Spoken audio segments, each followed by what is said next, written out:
నమస్తే AP scope news కి స్వాగతం. ముందుగా బులెటిన్ లో హెడ్లైన్స్.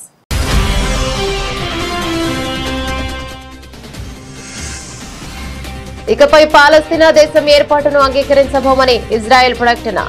ప్రధాని నెతన్యాహు కార్యాలయం అధికారికంగా వెల్లడి.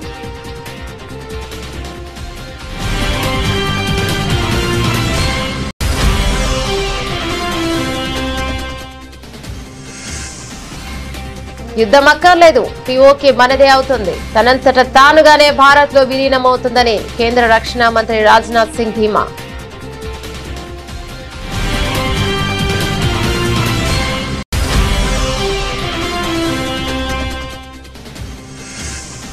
ఉత్తరప్రదేశ్ లో కుల రాజకీయాలకు చెక్. సమావేశాలపై నిషేధం.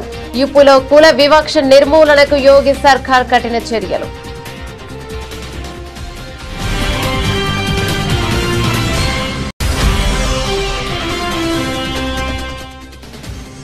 మైసూర్ దసరా ఉత్సవాల్లో తీవ్ర అసహనం. గట్టిగా అరిచిన సీఎం సిద్ధరామయ్య. సభకు అంతరాయం కలిగిస్తున్న వారిపై సిద్ధరామయ్య ఫైర్.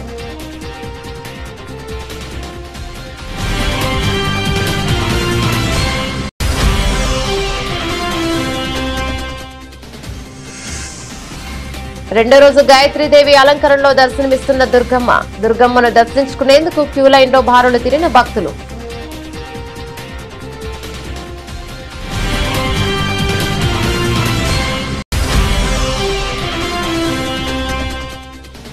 హైవేలు, కోర్ అర్బన్ ప్రాంత అభివృద్ధిపై సీఎం సమీక్ష. రీజనల్ రింగ్ రోడ్డు ఉత్తర దక్షిణ భాగాలను 2 వేర్వేరు ప్రాజెక్టులుగా చూడొద్దని విజ్ఞప్తి.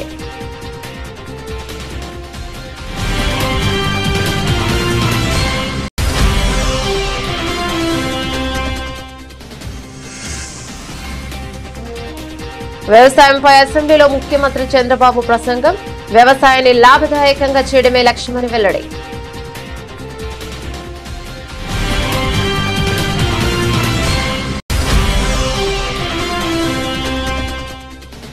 ఇకపై ఇది తెలంగాణ భవన్ కాదు, జనతా గ్యారేజ్.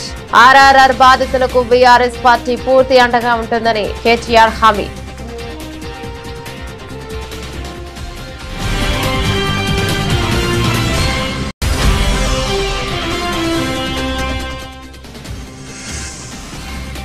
విజయవాడ ఉత్సవ పేరుతో కొత్త దోపిడీకి ప్లాన్. కూటమి నేతల తీరుపై ధ్వజమెత్తిన మాజీ మంత్రి వెల్లంపల్లి శ్రీనివాస్.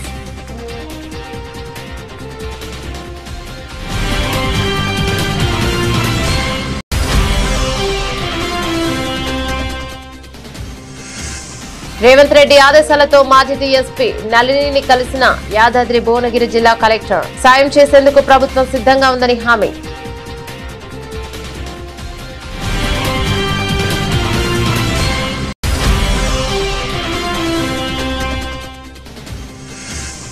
నెట్ఫ్లిక్స్ లోనూ అదే దూకుడు. మహావతార్ నరసింహ ఉగ్రరూపం. నెట్ఫ్లిక్స్ ఇండియాలో టాప్ లిస్ట్ లో ట్రెండింగ్.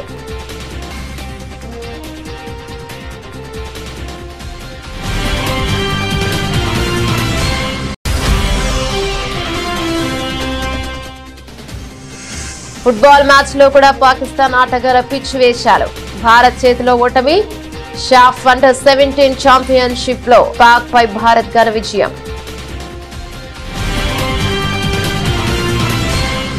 డీటెయిల్స్ చూస్తే పాలస్తీనాను స్వతంత్ర దేశంగా గుర్తించే ప్రసక్తే లేదని ఇజ్రాయెల్ ప్రభుత్వం సంచలన ప్రకటన చేసింది.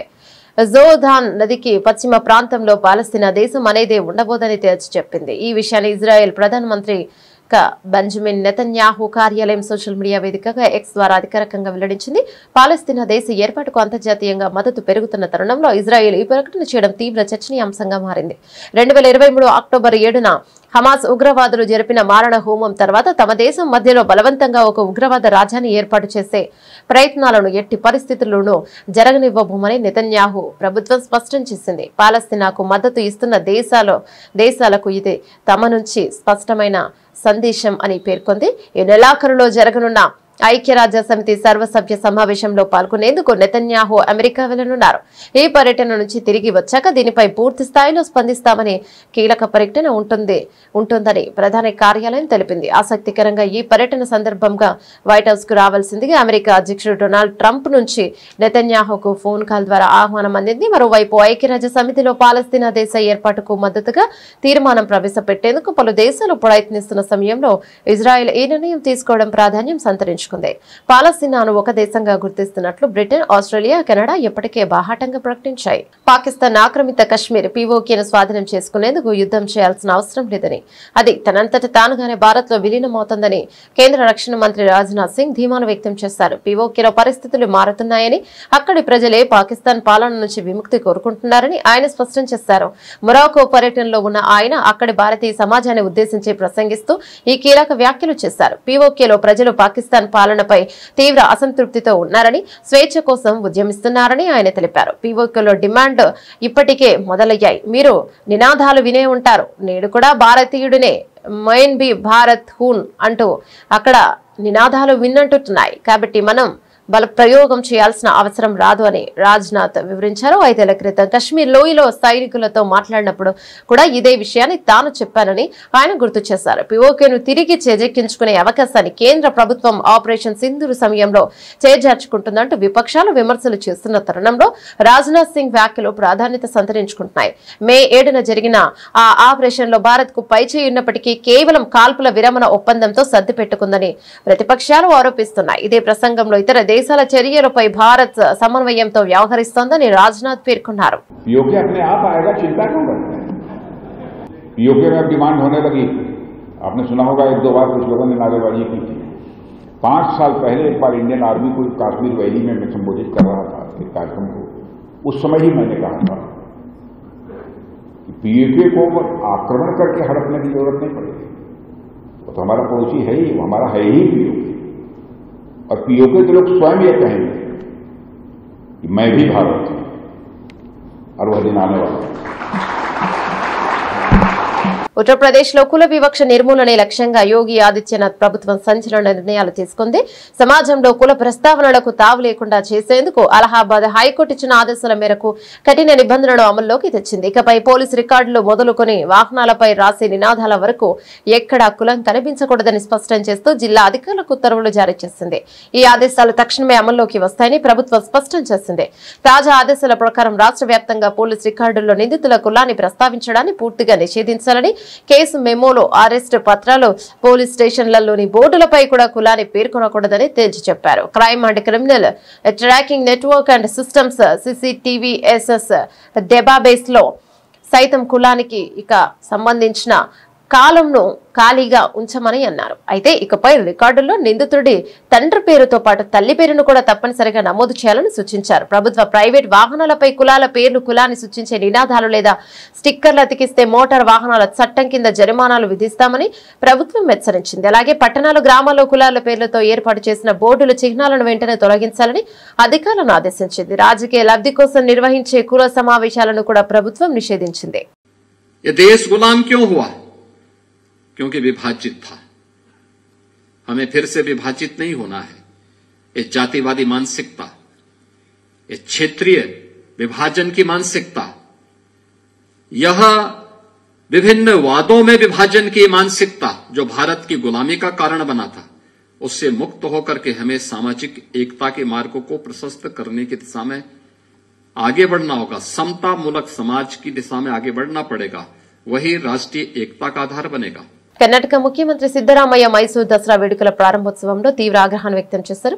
వేదికపై ప్రసంగిస్తుండగా ప్రేక్షకులలో కొందరు గందరగోళం సృష్టించడంతో ఆయన సహనం కోల్పోయారు. సభకు అంతరాయం కలిగిస్తున్న వారిపై వేదికపై నుంచి గట్టిగా అరుస్తూ హెచ్చరికలు జారీ చేశారు. కొద్దిసేపు ప్రశాంతంగా కూర్చోలేరా, కింద కూర్చోండి, ఎవడరా అది, ఒక్కసారి చెప్తే అర్థం కాదా, అసలు ఇక్కడికెందుకు వచ్చారు, ఇంట్లోనే ఉండాల్సింది అంటూ సిద్దరామయ్య తీవ్ర స్వరంతో మందలించారు. అంతటితో ఆగకుండా అక్కడే ఉన్న పోలీస్ అధికారిని పిలిచి పోలీస్ వాళ్లను బయటకు వెళ్లనివద్దు, ఇక గంటసేపు కూర్చోలేనప్పుడు ఇలాంటి కార్యక్రమాలు ఎందుకు వస్తారు అని ఆదేశించారు. ఈ ఘటనతో సభలో ఒక్కసారిగా నిశ్శబ్దం అలుముకుంది.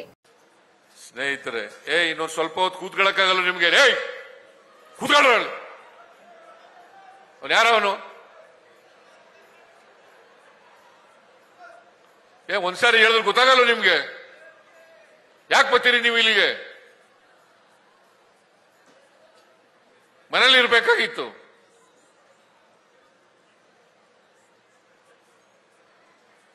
ಪೊಲೀಸ್ನವ್ರು ಅಲ್ಲಿ ಬಿಡ್ಬೇಡ್ರಿ, ಕಳಿಸ್ರಿ ಎಲ್ಲ.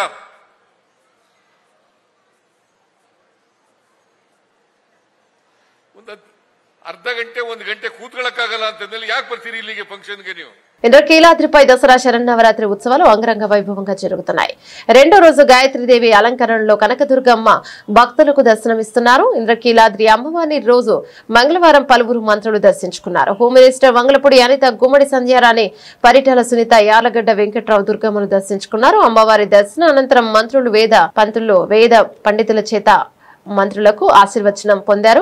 ఇక ఆపై అమ్మవారి లడ్డు ప్రసాదాన్ని చిత్రపటాన్ని మంత్రులకు ఆలయ అధికారులు అందజేశారు. మరోవైపు గాయత్రీదేవి అలంకరణలో ఉన్న దుర్గమ్మను దర్శించుకునేందుకు క్యూ లైన్ లో భక్తులు బారులు తీరారు. తెల్లవారుజాము నుంచి అమ్మ దర్శనం కోసం భక్తులు తరలివచ్చారు. జై దుర్గా, జై జై దుర్గా అన్న నామస్మరణలతో ఇంద్రకీలాద్రి మారుమోగుతుంది. ఏడాది 11 అలంకారంలో భక్తులకు దర్శనం ఇవ్వనున్నారు దుర్గమ్మ. తొలి రోజు శ్రీబాల త్రిపుర సుందరీదేవి అలంకారంలో అమ్మవారు భక్తులకు దర్శనం ఇవ్వగా, మొదటి రోజే పెద్ద సంఖ్యలో భక్తులు అమ్మవారిని దర్శించుకున్నారు. దుర్గమ్మ రూపాన్ని కనులారా దింపుకుని తరించిపోయారు. ఇక ఆలయానికి వచ్చే భక్తులకు ఎలాంటి ఇబ్బందులు కలగకుండా ఆలయ అధికారులు అన్ని ఏర్పాట్లను చేశారు.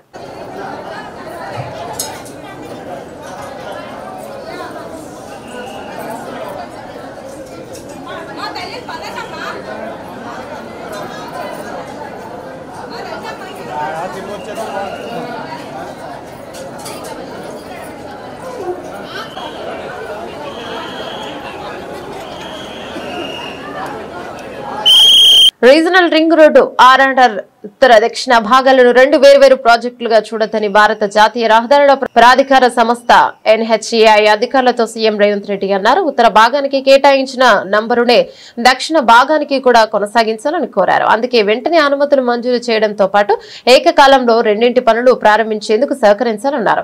దక్షిణ భాగం అలైన్మెంట్ కు వెంటనే ఆమోద ముద్ర వేసేలా చూడాలన్నారు. రాష్ట్రంలో జాతీయ రహదారుల నిర్మాణం, అనుమతుల జారీ, నూతన ప్రతిపాదనలకు ఆమోదం తదితర అంశాలపై NHAI జాతీయ రహదారుల విభాగం, NH జాతీయ రహదారుల రోడ్డు రవాణా మంత్రిత్వ శాఖ, మోర్త్ రహదారుల భవనాల శాఖ, అటవీ శాఖ అధికారులతో సచివాలయంలో మంత్రి కోమటిరెడ్డి వెంకటరెడ్డితో కలిసి ముఖ్యమంత్రి సమీక్ష నిర్వహించారు. జాతీయ రహదారుల నిర్మాణానికి సంబంధించిన భూసేకరణ పరిహారం పంపిణీ ప్రక్రియను వేగవంతం చేయాలని అధికారులను ఆదేశించారు. చిన్న చిన్న కారణాలతో రహదారుల నిర్మాణంలో జాప్యం చేయవద్దన్నారు. అసెంబ్లీలో వ్యవసాయ శాఖపై లఘు చర్చ జరిగింది. సందర్భంగా ముఖ్యమంత్రి పవర్ పాయింట్ ప్రజెంటేషన్ ఇచ్చారు. అలాగే వ్యవసాయ శాఖ పరంగా తీసుకుంటున్న నిర్ణయాలు, రైతులకు లబ్ధి చేకూర్చిన అంశాలను చెప్పడంతో పాటు భవిష్యత్తులో ఇక రైతు సంక్షేమ సంఘం కోసం ఎలాంటి నిర్ణయాలు తీసుకోబోతున్నామనే విషయాలను ముఖ్యమంత్రి తన ప్రసంగంలో వివరించారు. ఆంధ్రప్రదేశ్ 24-25 దీని ప్రకారం లెక్కల ప్రకారం 5,17,482 కోట్లు, 35.20%. తెలంగాణ మీరు చూస్తే 2,14,490 కోట్లు, 14.15%. కర్ణాటక 3,08,165 కోట్లు, 11.72%. కేరళ 98,020 కోట్లు, 8.78%. తమిళనాడు 3,77,284 కోట్లు, 13.04%. ఇక్కడ మీరు గుర్తుపెట్టుకోవాల్సింది, దానికి లాస్ట్లో సర్వీస్ సెక్టర్కి వెళ్తే మంది 44.64%, 41.64%. వేరే తెలంగాణ 67.16%, కర్ణాటక 68.13%, కేరళ 67.28%, తమిళనాడు 53.60%. ఎక్కడ సర్వీస్ సెక్టర్ ఉంటుందో అక్కడ రెవెన్యూ ఎక్కువ ఉంటుంది ప్రభుత్వానికి. మనకు వాళ్ళకు 3% ఎక్కువ డిఫరెన్స్ ఉంది. అంటే 100 రూపాయలు GSDP వస్తే దాంట్లో తెలంగాణ, కేరళ, కర్ణాటక 9.2-9.3% వాళ్ళకి ఆదాయం వస్తుంది. మనకు 6.2% ఆదాయం వస్తుంది. అందుకే ఆల్ ఎకానమీస్ అన్నీ కూడా అగ్రికల్చర్ నుంచి ఇండస్ట్రీ నుంచి సర్వీస్ సెక్టర్కి వెళ్తాయి. అది సస్టైనబిలిటీ. కొన్ని దేశాల్లో 2%, 3% కూడా అగ్రికల్చర్ ఉంది. మనం విభజన సమయంలో 25% ఉంటే తర్వాత 35% పెరిగా. తెలంగాణ 25 నుంచి 14% తగ్గే పరిస్థితి వచ్చింది హైదరాబాద్ వల్ల. అదే పదే నేను చెప్తూ వచ్చాను, స్ట్రక్చరల్ ఇంబ్యాలెన్సెస్ ఉన్నాయి. మనకు ఆ ఇబ్బంది ఉంది. దీన్ని అధిగమించాల్సిన అవసరం ఉందని పదే నేను అందుకే చెప్తున్నాను. బీఆర్ఎస్ వర్కింగ్ ప్రెసిడెంట్ కేటీఆర్ కీలక వ్యాఖ్యలు చేస్తారు. ఇకపై తెలంగాణ భవన్ కేవలం పార్టీ కార్యాలయం కాదని ప్రజల సమస్యలు పరిష్కరించే జనతా గ్యారేజ్ అని ఆయన ప్రకటించారు. ఎవరికి ఏ కష్టం వచ్చినా ఇక్కడికి రావచ్చని, న్యాయ సహాయం కోసం నిపుణులైన న్యాయవాదులు అందుబాటులో ఉంటారని భరోసానిచ్చారు. Regional ring road RRR alignment వల్ల నష్టపోతున్న రైతులు తెలంగాణ భవన్ లో కేటీఆర్ ను కలిశారు. నల్గొండ, సూర్యాపేట, గజ్వేల్, సంగారెడ్డి నియోజకవర్గాల నుంచి వచ్చిన బాధితులతో ఆయన సమావేశమయ్యారు. ఈ సందర్భంగా కేటీఆర్ మాట్లాడుతూ రీజనల్ రింగ్ రోడ్డు విషయంలో కాంగ్రెస్ ప్రభుత్వం అనుసరిస్తున్న వైఖరిని విమర్శించారు. తమ ప్రభుత్వ హయాంలో మల్లన్న సాగర్, కొండపోచమ్మ సాగర్ నిర్వాసితులతో తామే స్వయంగా రోజుల తరబడి చర్చలు జరిపి మెరుగైన పరిహారం ఇల్లు ఇచ్చి ఒప్పించామని గుర్తు చేశారు. కానీ ప్రస్తుత కాంగ్రెస్ నాయకులు రైతుల సమస్యలు తెలుసుకునేందుకు క్షేత్రస్థాయికి వెళ్లడానికి ముఖం చాటేస్తున్నారని ఆయన ఆరోపించారు. గతంలో ఔటర్ రింగ్ రోడ్డు, ఓఆర్ఆర్ విషయంలోనూ కాంగ్రెస్ ప్రభుత్వం ఇలాగే అలైన్మెంట్లు మార్చి రైతులను ఇబ్బందులు గురిచేసిందని కేటీఆర్ విమర్శించారు. అలైన్మెంట్లు మార్చి పేదల జీవితాలతో ఆడుకోవడం కాంగ్రెస్ కు కొత్తేమీ కాదన్నారు. ఆర్ఆర్ఆర్ అలైన్మెంట్ ను శాస్త్రీయంగా ఖరారు చేసే వరకు బీఆర్ఎస్ పార్టీ రైతులకు అండగా నిలుస్తోందని ఆయన స్పష్టం చేశారు. మీరున్నప్పుడు చేయలేదా? మల్లన్న సాగర్ కట్టలేదా? ఆందోళనలు కాలేదా? కొండపోచమ్మ సాగర్ కట్టలేదు? అవును, అయినాయి. ఇక్కడ కేసీఆర్ ఏం చేసిండు? పిలుచుకొని మాట్లాడిండు. ఆ రోజు మంత్రులు డైరెక్ట్గా పోయి రోజులు చర్చలు చేసి ఒప్పించి మెప్పించి వాళ్ళకి ఎంత ఇయ్యాలనో ఇప్పించి, అవసరమైతే ప్లాట్ ఇచ్చి, ఇల్లు ఇచ్చి, పరిహారం ఇచ్చి, వాళ్ళకి రేపటి రోజున మీ భూముల విలువ పెడుతుందని చెప్పి సంజాయించి కాలు పట్టుకొని కడుపులో తల పెట్టుకొని ఒప్పించుకున్నాం, ఆఖరికి చేసుకున్నాం. మరి వీళ్ళేం చేయాలి? ముఖం చాటేస్తే అయిపోతుందా? అందుకే మీరు దయచేసి చేయాల్సిన డిమాండ్లు 3. 1, మాకు అలైన్మెంట్ అన్నా శాస్త్రీయంగా చేయండి, మేము అభివృద్ధి వ్యతిరేకం కాదు. 2, నష్టపరిహారం సమంజసంగా ఇవ్వండి. ఇది సరిపోదు. ఏ రకంగా కూడా బహిరంగ మార్కెట్లో ఒక రేటు ఉంది, ఎస్ఆర్ఓ రేట్ ఒకటి ఉంది. మరి దాన్ని పెంచి మానవతా కోణంలో ఒక దగ్గర మామ్నూర్ ఎయిర్పోర్ట్ కాడ 1,20,00,000 ఇస్తున్నారని చెప్పి కూడా తమ్ముడు ఇచ్చిండు వెంకటేష్. ఎకరానికి ఎయిర్పోర్ట్ 1,20,00,000 ఇస్తారు. మరి మీ దగ్గర ఎందుకు ఇవ్వద్దు అనేది మీ ప్రశ్న. అది వాస్తవమో కాదో నాకు తెలియదు. చూడండి, వాస్తవం అయితే సంతోషమే రాములన్న. అయితే అవన్నీ కూడా లాయర్లకు ఇవ్వండి. ఇంకా అదే చెప్తున్నాను. ఎందుకు చెప్తున్నా అంటే వాళ్ళు ఇంటూరు కాబట్టి. ఎవరికన్నా మీకు న్యాయ సలహాలు కావాలంటే, మీకు ఎవరికైనా సరే న్యాయ సలహాలు కావాలంటే, ఇగో మన తెలంగాణ భవన్ గారు, దీని పేరు ఇప్పటి నుంచిగా జనతా గ్యారేజ్. మీరు ఎప్పుడంటే అప్పుడు రావచ్చు, మీకు ఏ సమస్యలు ఉన్నా వాళ్ళకి చెప్పచ్చు. మీకు న్యాయపరంగా కూడా ఎలాంటి చిక్కులు లేకుండా, ఇబ్బంది లేకుండా వాళ్ళు మీకు సలహాలు కూడా ఇస్తారు. ఇక మీ వాళ్ళే ఉన్నారు అంత నాయకులు. ప్రజా సమస్యల పరిష్కారంలో విఫలమైన ప్రతిసారి కూటమి ప్రభుత్వానికి డైవర్షన్ పాలిటిక్స్ అలవాటుగా మారిందని మాజీ మంత్రి వెల్లంపల్లి శ్రీనివాస్ ఆగ్రహాన్ని వ్యక్తం చేశారు. తాడేపల్లి వైఎస్ఆర్ కాంగ్రెస్ పార్టీ కేంద్ర కార్యాలయంలో మీడియాతో మాట్లాడుతూ కూటమి ప్రభుత్వం అధికారంలోకి వచ్చిన తర్వాత తిరుమల తిరుపతి దేవస్థానాన్ని తమ రాజకీయాలకు వేదికగా మార్చి స్వామివారి ప్రతిష్టకు తీవ్ర భంగం కలిగిస్తున్నారని ఆక్షేపించారు. మరోవైపు దుర్గమ్మ పేరుతో విజయవాడ ఉత్సవం అంటూ కూటమి నేతలు మరో దోపిడీకి సిద్ధమయ్యారని ఆయన మండిపడ్డారు. ప్రభుత్వ భూమిని ఉపయోగించుకుంటూ స్టాళ్ల పేర్లతో లక్షలాది రూపాయలు వసూలు చేస్తున్నారని మండిపడ్డారు. ప్రజలపై భారం మోపుతూ దోపిడీకి పాల్పడుతున్న కూటమి నేతల దీనిపై సమాధానం చెప్పాలని డిమాండ్ చేశారు. నవరాత్రుల మీద ఎవరు మాట్లాడలేదు. నవరాత్రుల్లో ఈ రోజు చెప్పాలంటే కనుక అరాకొర వసతులతో ఈ రోజు నవరాత్రుల యొక్క ఉత్సవాలు జరుగుతున్నాయి. ఆఫీసర్ల మధ్య సమన్వయం లేదు. భక్తులకి సరైన అవగాహన కల్పించే విధంగా ఎక్కడ కూడా వాళ్ళకి అవగాహన కల్పించే విధంగా ఎక్కడ కూడా పెట్టిన పరిస్థితులు లేవు. ఏ ఒక్క అధికారికి ఒక అధికారికి సమన్వయం లేదు. సామాన్య భక్తులను ఏ విధంగా గుడికి వెళ్ళాలో తెలియలేని పరిస్థితి. దివ్యాంగులు ఎలాగో తెలియదు. అదేవిధంగా చంటి పిల్లలను పెట్టుకున్న వాళ్ళు ఎలాగో తెలియదు. వీటి గురించి కనీసం ఎంపీ గారు పట్టించుకున్న పరిస్థితి లేదు.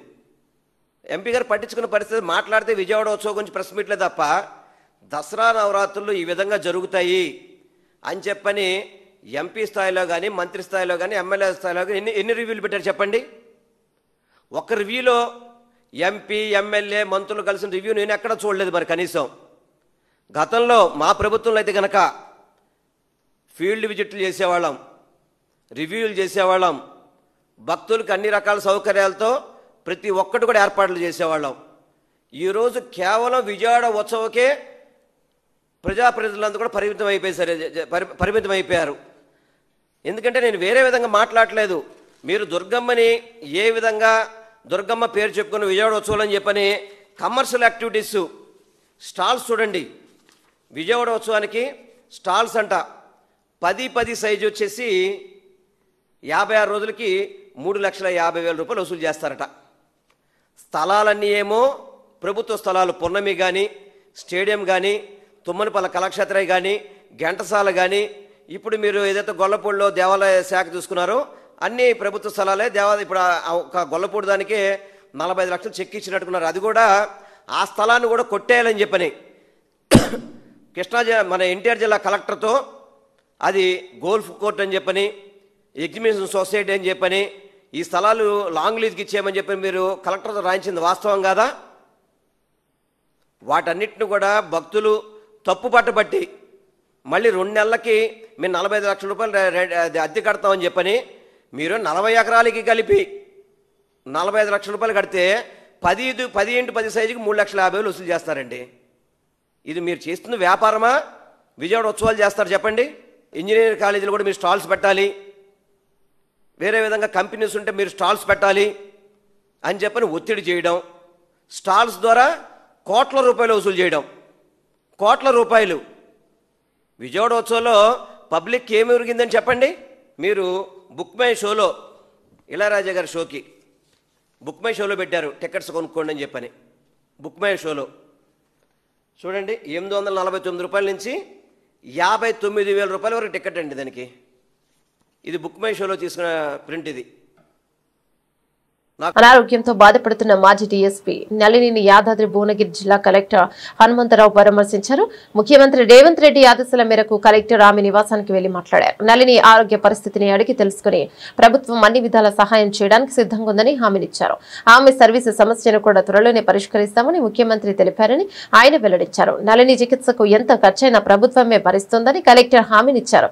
గతంలో వైద్యపరంగా అయిన ఖర్చులను కూడా ముఖ్యమంత్రి సహాయ నిధి నుంచి అందజేస్తామని, ఇంకా ఎలాంటి సహాయం కావాలన్న చేయడానికి ప్రభుత్వం సిద్ధంగా ఉందని ముఖ్యమంత్రి చెప్పారని కలెక్టర్ నళినికి తెలియజేశారు. నళినిని కలిసిన అనంతరం కలెక్టర్ మీడియాతో మాట్లాడుతూ తాను ఆయుర్వేద వైద్యం, యోగా ద్వారా కోలుకుంటున్నానని, ప్రస్తుతం పెద్దగా ఖర్చేమీ కాదని ఆమె చెప్పారని తెలిపారు. ఆమె తన సర్వీస్ నిబంధనల గురించి అభ్యర్థించారని, ఆ విషయాన్ని ప్రభుత్వం దృష్టికి తీసుకెళ్తానని కలెక్టర్ పేర్కొన్నారు. నళిని త్వరలో పూర్తి ఆరోగ్యంతో కోలుకోవాలని ఆయన ఆకాంక్షించారు. ముఖ్యమంత్రి గారు ఆదేశాల మేరకు నళిని గారిని ఇక్కడ కలవడం జరిగింది. వారి ఇంటికి వచ్చేసి వారి నాన్నగారు మరియు ఇతర కుటుంబ సభ్యులతో కలవడం జరిగింది. వారి ఆరోగ్య పరిస్థితిపై వాకప్ చేయడం జరిగింది. వారికి వరుసగా టైఫాయిడ్, తర్వాత వైరల్ ఫీవర్స్, డెంగ్యూ, చికెన్ గున్యా ఇవన్నీ వరుసగా రావడం వల్ల ఆరోగ్యం కొద్దిగా క్షీణించడం జరిగింది. అదేవిధంగా గత కొంతకాలం నుంచి వారు చెప్పినట్టుగా రొమటైడ్ ఆర్థరైటిస్ తోటి బాధపడుతున్నారు. కానీ యోగా మరియు ఆయుర్వేదం తోటి స్థిరంగా ఉన్నారు. మంచిగా ఆత్మవిశ్వాసంతో మాట్లాడగలుగుతున్నారు. ముఖ్యమంత్రి గారి యొక్క నిర్ణయం ప్రకారం ఇక్కడికి వచ్చేసి వారి సమస్యలు, ముఖ్యంగా ఆరోగ్య పరిస్థితి బాగుండాలి. అవసరమైతే ఎక్కడైనా సరే, ఎంత ఖర్చైనా సరే మనకి హైదరాబాద్ లో ఉన్నటువంటి నిమ్స్ లో గానీ, ఇతర కార్పొరేట్ హాస్పిటల్లో గానీ వైద్యం ప్రభుత్వమే భరించి చేస్తానని చెప్పడం జరిగింది. అదేవిధంగా గతంలో కూడా ఏదన్నా వైద్యపరంగా అయినటువంటి ఖర్చులకు కూడా ముఖ్యమంత్రి గారు నిధుల నుంచి ఇస్తానని కూడా చెప్పమని కన్వే చేయడం జరిగింది. అయితే వారు పెద్దగా ఖర్చులు కాలేదని నళిని గారు చెప్పారు. ఎందుకంటే ఆయుర్వేదం కాబట్టి, వారికి తెలిసిన మెడిసిన్, మరియు పతంజలి కాబట్టి ఖర్చులు పెద్దగా కాలేదని, అది కూడా ఇప్పుడు వారు పూర్తిగా అల్లోపతికి దూరంగా ఉన్నాము. తర్వాత వారు ఏదైతే నమ్ముతున్నారో, ఏదైతే వారికి మంచిగా పనిచేస్తుందో ఆ ఆయుర్వేదాన్నే వాడుతా అని చెప్పడం జరిగింది. సో వారి యొక్క ఆయుర్వేదం సంబంధించినటువంటి ట్రీట్మెంట్ కి వారు వెళ్లాలనుకుంటున్నారు. తక్కువ ఖర్చు కాబట్టి పెద్దగా సాయం అవసరం లేదని వారు చెప్పడం జరిగింది. తర్వాత వారు ప్రముఖంగా పేర్కొన్నది వారి యొక్క సర్వీస్ నిబంధనలు, వారు ఏదైతే సస్పెన్షన్ అన్నారో దానికి సంబంధించినటువంటి సబ్సిస్టెన్స్ అలవెన్స్ అనేది, దాని గురించి వారు అడగడం జరిగింది. ఇది డెఫినెట్ గా ప్రభుత్వం దృష్టికి తీసుకుపోతా అని చెప్పి వారు చెప్పడం జరిగింది. వారు చాలా విషయాలు కూడా షేర్ చేసుకున్నారు, ఉన్నటువంటి పరిస్థితులు, తర్వాత వారి యొక్క వ్యక్తిగత జీవితం ఇవన్నీ. వారి తండ్రి గారు కూడా యోగా మాస్టర్, వారు కూడా కుటుంబం అంతా కూడా యోగాని మరియు ఆయుర్వేదాన్ని నమ్ముకున్నటువంటి కుటుంబం భువనగిరిలో. కాబట్టి వారికి మొత్తం కూడా ఈ యొక్క వైద్యం, యోగా మీద, ఆయుర్వేదం మీద పట్టున్నటువంటి వ్యక్తులు. పతంజలి షాప్ కూడా ఉన్నటువంటి అనుభవం ఉంది కాబట్టి ఆ వైద్యంతో వారు ఇప్పటికే కోలుకున్నారు. వారే చెప్తున్నారు. మొన్న అసలు నడవలేని పరిస్థితిలో ఉండి ఈరోజు ఈ ఆయుర్వేదిక్ వల్ల మొత్తం కూడా నడవగలుగుతున్నారని చెప్పగలిగారు. త్వరలోనే వారు పూర్తి ఆరోగ్యంతో కోలుకోవాలని చెప్పేసి మేమందరం కూడా కోరుకుంటున్నాం. ముఖ్యమంత్రి గారు కానీ ప్రభుత్వం కానీ వారికి ఏ విధమైనటువంటి సహాయం అందించాలని కోరుకున్నా గానీ దాన్ని చేస్తామని కూడా చెప్పడం జరిగింది. అదే విషయాన్ని వారికి చెప్పడం జరిగింది. వారు కూడా సరైన సమయంలో చెప్తా అని చెప్పడం, ముఖ్యంగా వారి సర్వీస్ నిబంధనల గురించి పదే రిక్వెస్ట్ చేయడం జరిగింది. ఇది ప్రభుత్వం దృష్టికి, ముఖ్యమంత్రి గారి దృష్టికి తీసుకుపోవడం జరుగుతుంది. Thank you. హిందూ పురాణాల నేపథ్యంలో యానిమేటెడ్ సినిమాగా వచ్చి బాక్సాఫీస్ ను షేక్ చేసింది Mahavatar Narasimha. Kannada top production house line Hombale films, Kleem productions సంయుక్తంగా తెరకెక్కించాయి. ప్రపంచవ్యాప్తంగా జూలై 25న థియేటర్లలో విడుదలై ఘన విజయాన్ని సొంతం చేసుకోవడమే కాకుండా బాక్సాఫీస్ వద్ద 300 కోట్ల వసూళ్లను రాబట్టి టాక్ ఆఫ్ ది ఇండస్ట్రీగా నిలిచింది.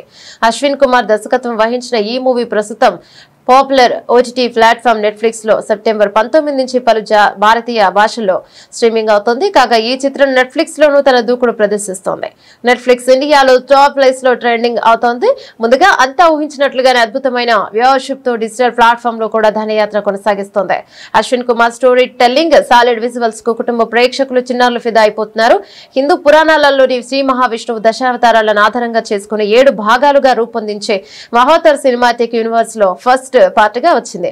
మహావతార్ నరసింహ ఈ ఫ్రాంచైజీలో రాబోయే నెక్స్ట్ పార్ట్లపై అంచనాలు అమాంతం పెరిగిపోతున్నాయి. షాఫ్ అండర్ 17 ఫుట్బాల్ ఛాంపియన్షిప్ లో భాగంగా జరిగిన భారత్ ఉత్కంఠ భరిత మ్యాచ్ లో భారత్ యువ జట్టు పాకిస్తాన్ పై అద్భుత విజయాన్ని నమోదు చేసింది. మైదానంలో పాక్ ఆటగాడి రెచ్చగొట్టే చర్యకు బదులుగా గోల్స్ తో ఇక సమాధానమిచ్చి 3-2 తేడాతో పాక్ ను చిత్తు చేసింది. విజయంతో గ్రూప్ బి లో అగ్రస్థానంలో నిలిచిన టీమిండియా ఘనంగా సెమీఫైనల్ కు దూసుకెళ్లింది. ఆట ఆద్యంతం హోరాహోరీగా సాగింది. మ్యాచ్ 43వ నిమిషంలో పాకిస్తాన్ ఆటగాడు మహ్మూద్ అబ్దుల్లా ఒక గోల్ సాధించాడు. అనంతరం అతను టీ తాగుతున్నట్లుగా వింతగా సంబరాలు చేసుకున్నాడు. ఈ సంబరాలు 2019 బాలాకోట్ దాడుక సమయంలో ఇక పాక్ కు చిక్కిన భారత్ వింగ్ కమాండర్ అభినందన్ వర్ధమాన్ కు వెక్కిరిందుకేనని ఇక అభిమానులు తీవ్రంగా స్పందించారు. అయితే ఈ అవమానానికి భారత ఆటగాళ్లు తమ ఆటతోనే గట్టిగా సమాధానం చెప్పారు. ఇక దాల్ ములున్ గాంగ్టే గుండ్లిభా వాంకేరాక్టం చెరొక గోల్ సాధించి స్కోర్ ను సమం చేయగా ఇక 73వ నిమిషంలోనే రెహాన్ అహ్మద్ అద్భుతమైన గోల్ కొట్టి భారత్ కు నిర్ణయాత్మక విజయాన్ని అందించాడు. ఈ గెలుపుతో వరుసగా 3 విజయాలు నమోదు చేసిన భారత్ జట్టు సెమీఫైనల్లోనే నేపాల్ తో తలపడనుంది. మ్యాచ్ లో ఓడిపోయినప్పటికీ పాకిస్తాన్ కూడా సెమీస్ కు అర్హత సాధించింది. సెమీస్ లో బంగ్లాదేశ్ తో పాక్ ఆడనుంది. బులెటిన్ ముగించే ముందు హెడ్లైన్స్ మరోసారి.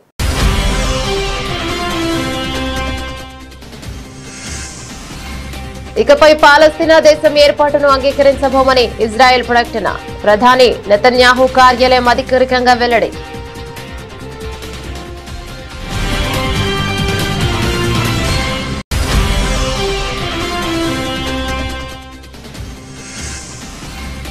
యుద్ధం అక్కర్లేదు, పీఓకే మనదే అవుతుంది. తనంతట తానుగానే భారత్ లో విలీనమవుతుందని కేంద్ర రక్షణ మంత్రి రాజ్నాథ్ సింగ్ ధీమా.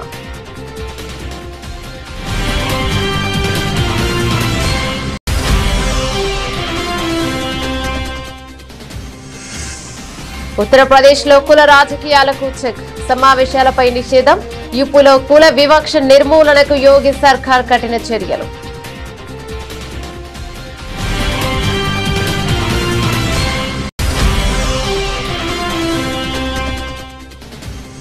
మైసూర్ దసరా ఉత్సవాల్లో తీవ్ర అసహనం. గట్టిగా అరిచిన సీఎం సిద్ధరామయ్య. సభకు అంతరాయం కలిగిస్తున్న వారిపై సిద్ధరామయ్య ఫైర్.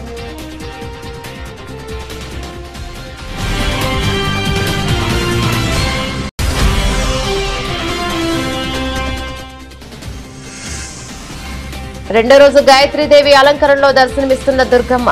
దుర్గమ్మను దర్శించుకునేందుకు క్యూ లైన్ లో బారులు తీరిన భక్తులు.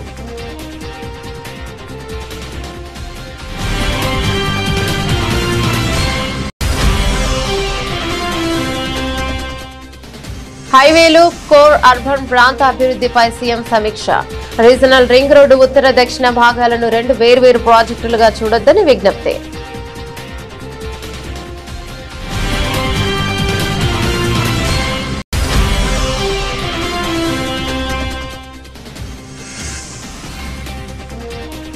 వ్యవసాయంపై అసెంబ్లీలో ముఖ్యమంత్రి చంద్రబాబు ప్రసంగం.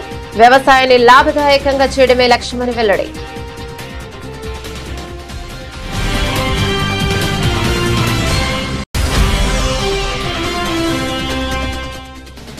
ఇకపై ఇది తెలంగాణ భవన్ కాదు, జనతా గ్యారేజ్. ఆర్ఆర్ఆర్ బాధితులకు బీఆర్ఎస్ పార్టీ పూర్తి అండగా ఉంటుందని కేటీఆర్ హామీ.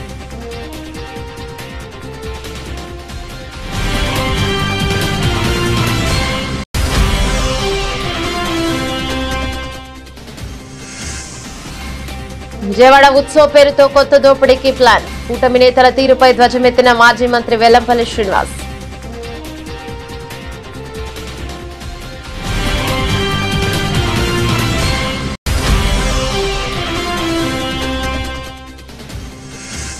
రేవంత్ రెడ్డి ఆదేశాలతో మాజీ డీఎస్పీ నళినిని కలిసిన యాదాద్రి భువనగిరి జిల్లా కలెక్టర్. సాయం చేసేందుకు ప్రభుత్వం సిద్ధంగా ఉందని హామీ.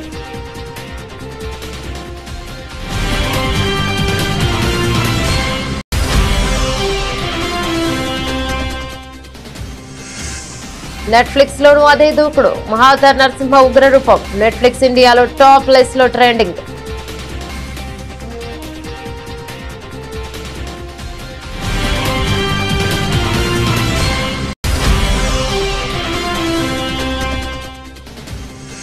ఫుట్బాల్ మ్యాచ్ లో కూడా పాకిస్తాన్ ఆటగాళ్ల పిచ్ వేశాలు.